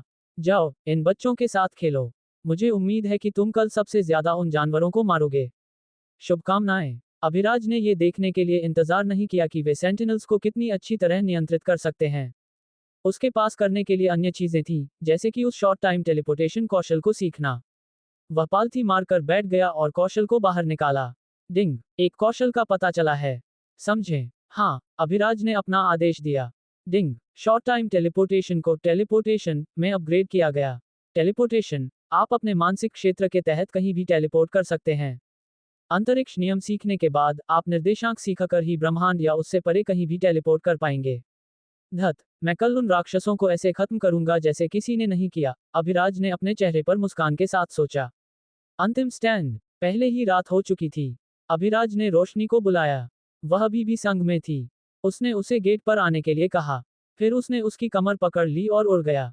वे आसमान से रात का दृश्य देख रहे थे। उसकी लड़की उसके बगल में होने के साथ यह एक स्वर्गीय दृश्य था। वह रात में असाधारण रूप से ईथर लग रही थी। वह उसे देख रहा था। रोशनी उसकी निगाह को महसूस कर सकती थी पर देखने की हिम्मत नहीं कर सकी। उसका दिल फट सकता था। उसकी निर्दोष गर्दन और चेहरे पर लाल रंग देखकर वह खुद को नियंत्रित नहीं कर सका। उसने उसे गहराई से चूमा। रोशनी ने पूरी तरह से जवाब दिया। उनका पहला चुंबन एक आपदा था, इसलिए वह इन भावनाओं को अवशोषित करने के लिए अपना समय ले रही थी। वे काफी देर तक हवा में ऐसे ही रहे। संघ हॉल की छत पर गरुड़ और सिंह ने भी दृश्य देखा। वे हंसे। जवान होना अच्छा है, सिंह ने पूछा, बूढ़े गरुड़, तुम्हें क्या लगता है कि कल क्या होगा? क्या हमारे पास मौका है? गरुड़ ने उसे नहीं देखा। वह चांद को घूर रहा था। मुझे नहीं पता, पर मुझे एक बात पता है, मैं कल की लड़ाई में अपना सारा सार लगा दूंगा।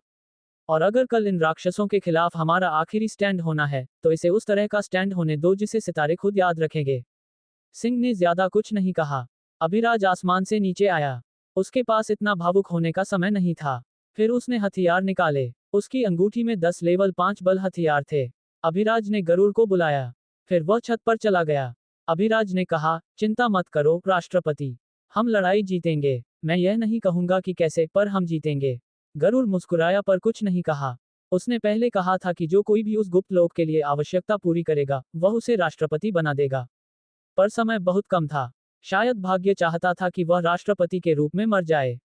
अभिराज ने उन्हें 9 लेवल 5 बल हथियार सौंप दिए। उसने एक अपने लिए रखा। उसे कल इसकी जरूरत पड़ सकती थी। सभी लेवल 9 सम्राटों को एक मिलेगा। अब तक गरुड़ की गहरे लाल रंग की तलवार संग में एकमात्र लेवल 5 हथियार थी, पर अब उनके पास 9 और थे। ठीक है, हम शहर के बाहर लड़ेंगे। चलो सबको इकट्ठा करते हैं। हम वहां उनका इंतजार करेंगे।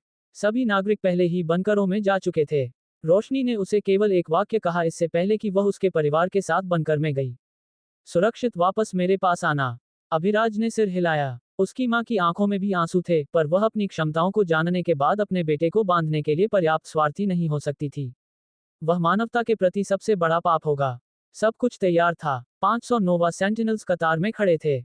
50 आगे थे, और एक नीला और लाल वाला कमांडर की स्थिति में खड़ा था। यह आवश्यक नहीं था, पर अभिराज सब कुछ सही जगह पर चाहता था। हर आधार शहर और सुपर सिटी के मार्शल कलाकार वहां थे, व्यवस्थित रैंकों में कतारबद्ध। गरुड़ अपने युद्ध सूट में लंबा खड़ा था। वह चांदनी के नीचे शानदार लग रहा था। उसने एक छोटा भाषण दिया, जो उनके खून को उबालने के लिए पर्याप्त था। सुनो, वहां बाहर सब कुछ है जो हमें खत्म करना चाहता है। और यहाँ हर कोई है जो घुटने टेकने से इनकार करता है। हम इसलिए नहीं लड़ते क्योंकि हमें लगता है कि हम जिंदा रहेंगे। हम इसलिए लड़ते हैं क्योंकि कुछ चीजें मरने लायक होती हैं। तो अपनी जमीन थामे रहो। उन राक्षसों की आंखों में देखो। और उन्हें दिखाओ कि पृथ्वी हमारी है। अब चलो। अभिराज ने ऑप्टिमस प्राइम के माध्यम से एक आदेश दिया। ऑप्टिमस प्राइम ने अपना ब्लेड आसमान की ओर उठाया। सभी ऑटोबॉट्स, बाहर निकलो। ये सब कुछ सही क्रम में सेट करने का महत्वपूर्ण हिस्सा था। वह संतुष्ट था। लड़ाई शुरू होने दो। क्या आप चाहेंगे कि मैं आपको बताऊं कि अभिराज को उत्तराधिकार लोक से कौन से विशिष्ट खजाने मिले, या आगे की लड़ाई के बारे में बताऊं? फायर महायुद्ध का आगाज। पूरी सेना आगे बढ़ने लगी। अभिराज पहले ही उस जगह और उस रास्ते का पता लगा चुका था जहां से दानव आते।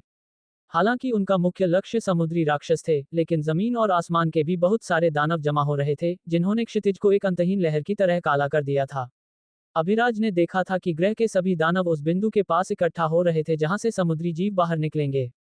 वे एक साथ हमला करने का इरादा रखते थे, मानो कोई प्राचीन बुद्धिमत्ता उन्हें एक साथ बांध रही हो।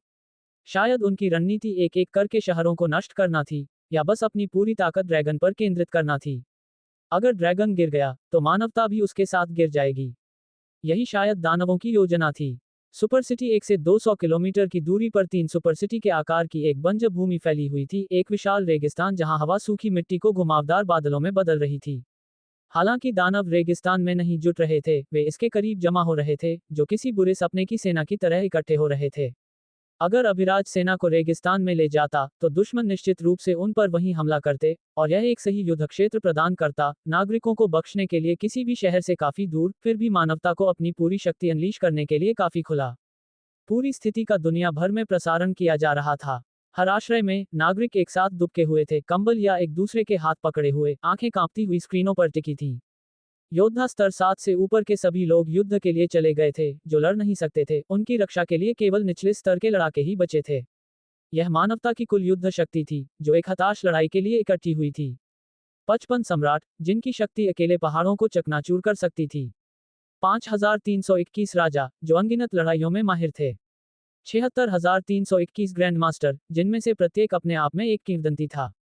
736 मास्टर, जिनके पास सेनाओं को तबाह करने के लिए पर्याप्त बल था। 20 लाख से अधिक योद्धा स्तर 7 से ऊपर, अनगिनत चेहरे युद्ध के मैदान की ओर दृढ़ता से मुड़े हुए थे। इसके अतिरिक्त 554 नोवा संतरी थे, जिनमें से प्रत्येक में सम्राट स्तर की शक्ति थी। पो ने उनमें से 54 को नियंत्रित किया, जबकि 500 को 1500 ग्रैंडमास्टर द्वारा संचालित किया गया। और निश्चित रूप से, अभिराज था, जिसकी शक्ति उन सब पर भारी थी। इस समय, अभिराज अपनी आंखों में एक कठोर चमक के साथ सोच रहा था। यह विशाल बटालियन प्रभावशाली दिखती है, लेकिन समुद्र से निकलने वाले राक्षसों की तुलना में उनकी संख्या उनकी कुल संख्या का 1% भी नहीं है। अगर मैं अपनी पूरी शक्ति से अपने क्लोनों का उपयोग करता हूं, तो मैं अपनी शक्ति के 5% पर 30 क्लोन समन कर सकता हूं। फिर भी, ये पर्याप्त नहीं है। हाँ, प्रत्येक क्लोन की आधार शक्ति 290 मिलियन होगी, लेकिन उनकी संख्या बहुत कम है। अगर मैं अपनी शक्ति के 1% पर क्लोन समन करता हूं, तो मैं 1000 क्लोन बना सकता हूं। प्रत्येक की आधार शक्ति 58 मिलियन होगी। 58 मिलियन के साथ 1000, 290 मिलियन के साथ 30 से कहीं बेहतर है। उसने फैसला किया, वह अपनी शक्ति के 1% पर 1000 क्लोन बुलाएगा। रात हो चुकी थी, एक बेचैन अंधेरा इंतजार कर रही सेना पर छाया हुआ था। मुख्य लड़ाई शायद भोर में शुरू होगी, जब उसके गुण फिर से दोगुने हो जाएंगे। उसके सभी क्लोन उसके कौशल और तकनीकों का उपयोग करने में सक्षम होंगे, प्रत्येक उसकी अपनी घातक सटीकता का दर्पण होगा।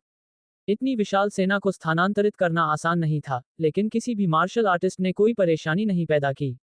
वे अभिराज की वास्तविक शक्ति नहीं जानते थे, लेकिन वे सभी जानते थे कि यह उनकी आखिरी लड़ाई हो सकती है। जब मौत सिर पर मंडराती है, तो छोटी मोटी प्रतिद्वंद्विता धुएं की तरह गायब हो जाती है। इसके अलावा, ड्रैगन, लियोन और अन्य सम्राट मार्च का नेतृत्व कर रहे थे, उनकी उपस्थिति आधारशिला की तरह स्थिर थी।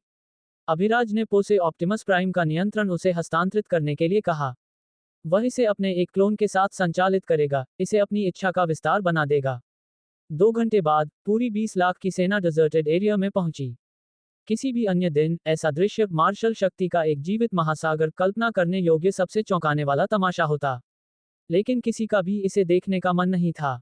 ड्रैगन आगे बढ़ा और उसने अपना हाथ उठाया। सेना एक साथ रुक गई, धूल उनके चारों ओर एक विशाल खामोशी में सेटलिंग हो गई। अभिराज ने पहले ही उन सभी को कवर करने के लिए अपना मानसिक डोमेन विस्तारित कर दिया, उनके सामूहिक दबाव को एक लबादे की तरह छिपा दिया। अगर इतनी विशाल आभा जारी की जाती, तो आसपास के भूमि दानवों को इसका एहसास हो जाता, और महासागर सम्राट अपनी योजनाएं बदल सकता था। उन्होंने इंतजार किया। चुप्पी एकदम गहरी थी, इस ज्ञान से भरी हुई थी कि कल उनमें से कई सूर्योदय नहीं देखेंगे। किसी ने कुछ नहीं कहा। अचानक, अभिराज हवा में उठा, चांदनी उसके कवच पर चमक रही थी। उसके शरीर से चकाचौंध करने वाली लहरों में शानदार रोशनी निकली। एक एक करके, बख्तरबंद आकृतियां उसके चारों ओर मटेरियलाइज्ड हुईं, जिनमें से प्रत्येक कल शहर को बचाने वाले मार्शल आर्टिस्ट की एक परफेक्ट ड्यूप्लिकेट थी। इसका दुनिया भर में प्रसारण किया जा रहा था। हर कोई स्तब्ध अविश्वास में देख रहा था। एक खामोशी रैंक्स में और उन आश्रयों में फैल गई जहां नागरिक एक दूसरे से चिपके हुए थे। एक पल के लिए, पूरी दुनिया ने अपनी सांस रोक ली। चार्ल्स हल्का सा मुस्कुराया, मानो उस सच्चाई के सामने आत्मसमर्पण कर रहा हो जिससे वह बच रहा था। मैं सोचा करता था कि मैं आधार नगर 5 में मानवता की आखिरी उम्मीद की रक्षा कर रहा हूं। लेकिन ये हमेशा से यही राक्षस हमारी रक्षा कर रहा था। लियोन ने एक थकी हुई, लगभग दुख भरी मुस्कान दी। उसे कभी हमारी सुरक्षा की जरूरत नहीं थी। ड्रैगन ने कुछ नहीं कहा। उसे कल ही संदेह हुआ था, लेकिन अब सबूत अनडिनायबल रूप से चमक रहा था। सुपर सिटी 1 में, हंट परिवार के बंकर में गहराई में, अश्विन एक ऐसे गर्व से मुस्कुराया जो इतना भीषण था कि उसे दर्द हुआ। यहाँ तक कि 2 मिलियन मार्शल आर्टिस्टों से घिरे होने पर भी, उसका बेटा उन सबसे ज्यादा चमक रहा था। आंसू को रोकने के लिए उसकी आंखें लाल हो गईं। नंदिनी अपने आंसू नहीं रोक पाई, ये सबसे गर्व का क्षण था जो एक माता पिता कभी जान सकते थे, अपने बच्चे को दुनिया में सबके बीच स्टैंड आउट होते देखना। रोशनी ने अपनी मुट्ठी भींच ली, उसका दिल इतनी तेजी से धड़क रहा था कि सांस लेना मुश्किल था। वह ठीक से सोच भी नहीं पा रही थी। इस आदमी ने ग्रह पर हर चीज को पार कर लिया होगा। फिर भी उसने कभी भी उसके साथ कॉन्डेसेंशन से व्यवहार नहीं किया। वह हमेशा वहां रहा है, कोल्डेस्ट नाइट पर सबसे गर्म कंबल की तरह। क्या मैं सचमुच उसके लायक हूं? सवाल ने उसकी छाती को खोखला कर दिया। शहर में वापस, विक्रांत ने अपना सिर पीछे फेंक दिया और एक पागल आदमी की तरह हंसने लगा, उसकी आवाज भक्ति के साथ कर्कश थी। हा हा हा, वह मेरा राजा है। किसी दिन मैं उसका सबसे मजबूत जनरल बनूंगा और जो कोई भी उसके खिलाफ खड़ा होने की हिम्मत करेगा उसे मार डालूंगा। हर किसी ने कुछ अलग महसूस किया। गर्व, विस्मय, आतंक। युद्ध के मैदान पर अलेक्जेंडर अपने चेहरे पर आने वाली मुस्कान को दबा नहीं सका। लेकिन स्थिति बहुत गंभीर थी, और अगर वह हंसना शुरू कर देता, तो ड्रैगन और लियोन मौके पर ही उसे पीट सकते थे। लियोन ने वैसे भी अलेक्जेंडर की आंखों में चमक पकड़ी। क्या देखकर मुस्कुरा रहे हो, बूढ़े कमीने? मुझे पता था कि तुमने उसके परिवार को छोड़ दिया। धत तेरे की, मुझे तुम्हें उसके बारे में नहीं बताना चाहिए था। मुझे उन्हें खुद ही गोद ले लेना चाहिए था, मैं कितना बेवकूफ था।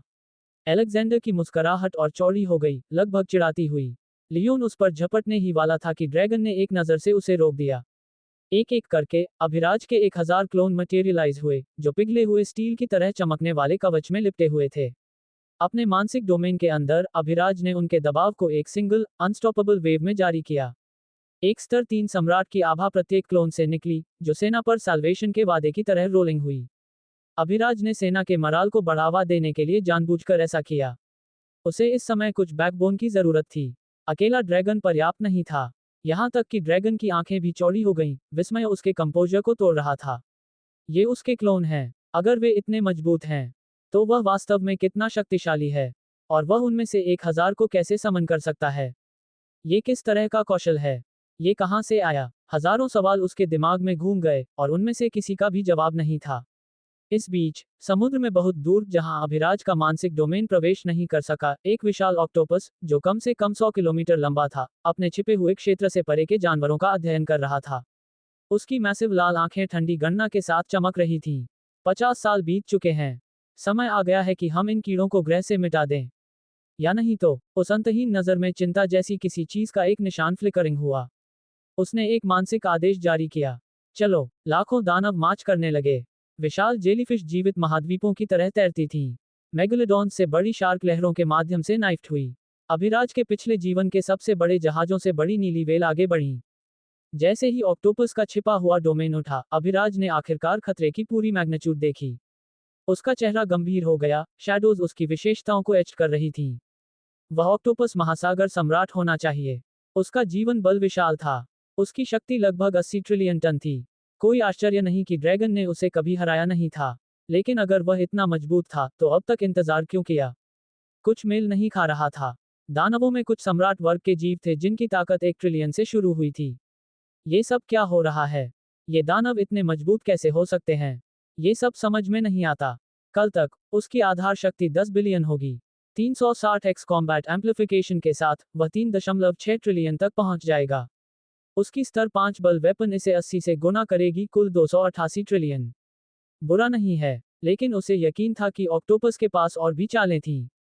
वह लापरवाह नहीं हो सकता था। जैसे ही भोर हुई, सूरज ने रेगिस्तान में आग लगा दी। अभिराज की आवाज ठंडी और डिफाइंट होकर गूंजी। सभी मार्शल आर्टिस्ट तैयार हो जाओ। हम इन बदसूरत बास्टर्ड्स को बर्बाद करने जा रहे हैं। और फिर हम 3 दिन और रात non stop sea food festival मनाएंगे। हर कोई जयकार के साथ टूट पड़ा, मुट्ठी उठाई, उनका डर कच्चे संकल्प में बदल गया। अब जब वे अभिराज की वास्तविक क्षमताओं को जानते थे, तो उनका सम्मान वास्तविक था, लगभग रेवरेंट। केवल मॉर्निंग स्टार कड़वे लग रहे थे, उनके चेहरे चुपके से द्वेष में मुड़े हुए थे। वे उसी तरह के लोग थे जिन्हें अभिराज अपने पिछले जीवन में जानता था, जो किसी और को उनसे आगे निकलने देने के बजाय मरना पसंद करेंगे। उसने उनके बदसूरत भावों को देखा और ठंडे होकर सोचा, तुम लोग बेहतर व्यवहार करना, नहीं तो मैं तुम्हें पछताने का समय भी नहीं दूंगा। जमीन पर 100 मीटर ऊंचा एप खड़ा था, उसके नकल सीज वेपन्स की तरह थे, एक स्तर 9 सम्राट। उसके बगल में एक पहाड़ी के आकार का भालू और 2 मंजिला बस जितना बड़ा एक फ्लेम वुल्फ प्रत्येक हत्या के इरादे को विकीर्ण कर रहा था, जिसने हवा को पतला महसूस कराया। कुल मिलाकर जमीन पर 578 सम्राट दानव थे। उनके राजा और लेसर रैंक्स अनगिनत थे। फिर भी वे भी कुल दुश्मन बल का केवल 5% थे। ऊपर आसमान राक्षसी ईगल्स, गिद्धों और म्यूटेटेड पक्षियों से भरा हुआ था। लगभग 300 सम्राट वर्ग के आकाश दानव फॉर्मेशन में घूम रहे थे। अभिराज ने अपने मानसिक डोमेन से सप्रेशन जारी किया। एक भयानक दबाव बाहर की ओर सर्ज हुआ, एक अदृश्य टाइडल वेव की तरह दानवों से टकराया, युद्ध की घोषणा। दानवों ने तुरंत प्रतिक्रिया व्यक्त की, अनुशासित युद्ध फॉर्मेशंस में गिर गए। वे इंतजार करते रहे, चुप और राक्षसी, समुद्र से अपने आदेश के लिए। फिर हजारों समुद्री जीव बाहर निकलने लगे। उनके बीच ऑक्टोपस का विशाल सिर गहरे काले लहरों से उठा। इसने एक सिंगल रेजोनेंट कमांड जारी किया। दानव सीधे उस इम्पॉसिबल प्रेशर के स्रोत की ओर चार्ज हो गए। लड़ाई वास्तव में शुरू हो गई थी। टक्कर, परमाणु प्रहार। दानव दुनिया के अंत की तरह ही आए। हर क्षितिज से वे आगे बढ़े, एक जीवित ज्वार जो पृथ्वी को निगल गया।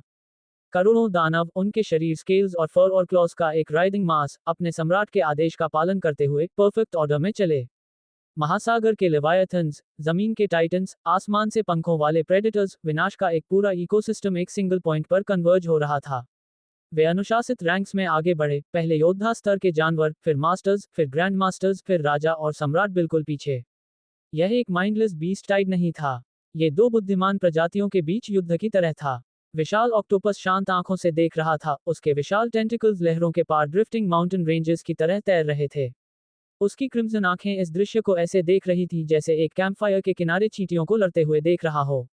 इसके लिए ये युद्ध नहीं था, यह एक्सटर्मिनेशन था, और इसकी सरासर मैग्नीट्यूड ने सबसे अनुभवी वेटरन्स को भी सुन्न कर दिया। मार्शल आर्टिस्ट जो केवल कुछ घंटे पहले बहादुरी का एक सर्ज महसूस कर रहे थे, अब लकवाग्रस्त खड़े थे। उनके हाथों में उनके हथियार कांप रहे थे, कठोर चेहरों पर आंसू फिसल गए। ये वृत्ति थी, जब इतने ओवरवेलमिंग बल के खिलाफ खड़े होते हैं तो आपका शरीर बस अब सुनना नहीं चाहता। सभी प्रशिक्षण, विश्वास, आशा एक ही सच्चाई के तहत कुचल गई, वे पर्याप्त नहीं थे। हर आश्रय में लाखों नागरिक चौड़ी, खोखली आंखों से प्रसारण देख रहे थे। बच्चों ने अपनी माताओं को कसकर पकड़ रखा था, बूढ़े पुरुषों ने कांपते हुए हाथों को अपने मुंह पर दबाया। कहीं एक महिला ने एक शांत, टूटी हुई सिसकी छोड़ी जो शांत बनकरों के माध्यम से गूंजती थी। मानवता खत्म हो गई है। ऐसी चीज से कौन लड़ सकता था? कौन एक ऐसी सेना के खिलाफ खड़ा हो सकता था जिसने क्षितिज को ही मिटा दिया था? यहाँ तक कि ड्रैगन, लियोन और अलेक्जेंडर, जिन पुरुषों के नाम किंवदंतियां थे, उनके पास भी शब्द नहीं थे। वे ठीक ठीक समझते थे कि निचले दर्जे के मार्शल आर्टिस्ट उस पल में क्या महसूस कर रहे थे। निराशा, निश्चितता कि उन्होंने जो कुछ भी किया वह मायने नहीं रखेगा। अभिराज सबसे आगे खड़ा था, उसका चेहरा राइजिंग डॉन से जगमगा रहा था। उसने दानवों को देखा, अगर वे चीजें सेना तक पहुंच गईं, तो चिल्लाने का समय नहीं होगा। लाखों योद्धाओं को लाल धुंध में श्रेड कर दिया जाएगा इससे पहले कि उनके दिमाग मौत को रजिस्टर कर सकें। वह ऐसा नहीं होने देना चाहता था। उसने अपनी आंखें बंद कर ली, और सर्वनाश से पहले की खामोशी में उसने एक बार सांस ली। फिर उसने साइलेंट कमांड दिया। उसके 1000 अवतार, जो हवा में मंडरा रहे थे, प्रत्येक कवच में लिपटे हुए थे जो सुबह की रोशनी को पकड़कर उसे शानदार फ्लैशेस में वापस फेंक रहे थे, चले। भोर हो चुकी थी, उसके एट्रिब्यूट्स फिर से दोगुने हो गए। उसका शरीर अब इतना शक्तिशाली था कि वह एक सिंगल पंच से एक शहर को फ्लैटन कर सकता था। कोई तकनीक नहीं, कोई कौशल नहीं, बस कच्चा बल। वह जानता था कि वह स्थिर नहीं रह सकता। ये सम्राट स्तर में टूटने का समय था। उसके बाद वह लॉस को समझना शुरू कर देगा। अगर वह ब्रह्मांड की वास्तविक शक्तियों के साथ समान फुटिंग पर खड़ा होना चाहता था, तो उसे जल्द से जल्द एक प्लैनेटरी पावरहाउस बनना होगा। वह सक्लूजन में पीछे हटने ही वाला था जब उसका दिमाग अचानक क्रॉप्ड हुआ। उसका मानसिक डोमेन, जो एक सुरक्षात्मक शेल की तरह पृथ्वी पर फैला हुआ था, उसने एक ऐसे दबाव को महसूस किया जो उसने पहले कभी महसूस नहीं किया था। उसने इसे तुरंत रिट्रैक्टेड किया। उसके स्कल के माध्यम से दर्द फट गया। उसकी दृष्टि काली हो गई, और कुछ सेकंड के लिए उसने सोचा कि वह चेतना खो सकता है। उसका रीजनरेशन तेजी से काम किया, उसके दिमाग में टॉन नर्व्स को ठीक किया। लेकिन उसका दिल अभी भी दौड़ रहा था। वह क्या था? उसने सोचा, मैंने उस शक्ति का केवल एक अंश महसूस किया, और इसने मुझे लगभग मार डाला। वह चीज, यह एक विचार के साथ पूरे सौर मंडल को मिटा सकती थी। उसने निगल लिया, उसका गला सूख गया। दूत यहाँ है। और फिर, बिना किसी चेतावनी के, एक आदमी उसके सामने दिखाई दिया। आकृति एक ग्रैंड बैटल सूट पहने हुए थी जो शिफ्टिंग सिंबल्स के साथ ग्लोड हुआ। उसके पीछे 3 और लोग खड़े थे, प्रत्येक एक शांत, भयानक बल को विकीर्ण कर रहा था। अभिराज के घुटने लगभग बकल्ड हो गए। सामने वाला आदमी उसे शांत, उत्सुक आंखों से पढ़ा। एक छोटी सी मुस्कान उसके होठों पर खेली। अभिराज के कान में पो की आवाज एक सायरन की तरह चिल्लाई।